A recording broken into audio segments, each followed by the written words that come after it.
The best way to get new customers or new clients is through a referral, and that is often the cheapest way as well. So how do you get people to refer you? Ivan Misner has some ideas. He's the founder of BNI, a business networking and referral organization, and he's co-author of the new book, Avoiding the Networking Disconnect, the 3 R's to Reconnect. So good to see you, Ivan. Thank you, JJ. I appreciate being on the show. Well, we love having you, and this is such an important topic because getting current customers to recruit new ones for you could be the cheapest way that you can have an acquisition for a new customer.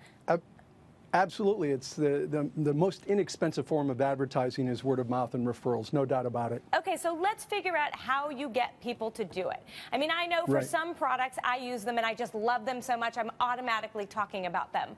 But other things, I may not even think to tell my friends. How do I get my clients to actually start talking about me?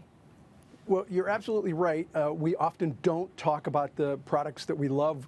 People are more likely to talk about your business when they're mad at your business than when they're happy, if they're happy with your business. So it's very important to teach people how to refer you. One of the first things that I recommend, though, is, and this is really counterintuitive to almost anything you'll hear, don't ask right away.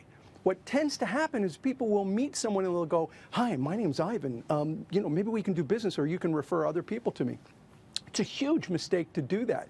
It's very important to invest in the social capital in a relationship with someone before you start asking for referrals. I call this premature solicitation, where you ask for business too early. By the way, don't say that 3 times fast. It'll get you in trouble. Got it. So you're not talking about current clients or customers. You're just talking about someone who you've met, who you feel can be helpful for you. So then you talk about building a power team, which is in essence sort of like, I'm guessing, an advisory board, though informal. People who you can go ask stuff of. Yeah, no, it's different than an advisory board. I mean, there might be some similarities, but it really is different. What I'm talking about is a power team. It's also called a contact sphere. Here's some examples.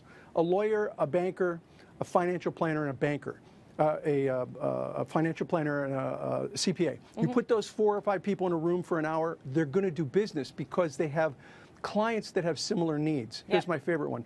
The caterer, the florist, the photographer, the travel agent. I call that the wedding mafia. Once they bring you in, they don't let you out. What you want to do is surround yourself with those kinds of professions, those that are symbiotic to yours. They're compatible, non-competitive. Then what happens is you can refer business to each other at a much more dramatic ratio than just the average business person that you might have a relationship with. So build out your power teams. All right, and you also talk about getting visible, and I imagine this is because if you are visible, people know that you're out and about, or they know the name of your company. They're going to automatically trust you a little bit more and want to help you. Yeah, listen, the foundation of everything that I teach is this concept of VCP, visibility, credibility, profitability, and it begins with being visible. You have to be out there. People have to know who you are and what you do. Then you have to establish credibility, where people know who you are, they know what you do, they know you're good at it.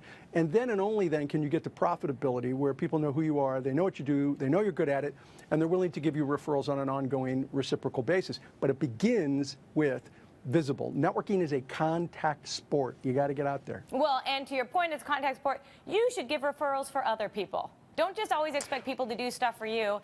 And don't do it, this is my big beef, don't do it as a quid pro quo. I do this for you, now I expect something from you back. Do it because this is just, as a nice person, you know that this person needs something, this person, connect them. It doesn't take much. Yeah, you nailed it on the head. That's exactly right. If networking and referral marketing become a transactional process, I tell you what, if you do this for me, I'll do that for you. Right. I call that coin-operated networking. I'm going to put the coin in, give me the candy.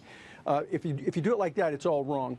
You really have to do it with the idea that you're trying to build a relationship, and one of the best ways to build a relationship is to help someone that you know, like, and trust. And so in my organization, BNI, we practice this philosophy I call giver's gain. The idea is that you have to give business to people. You have to help and support people.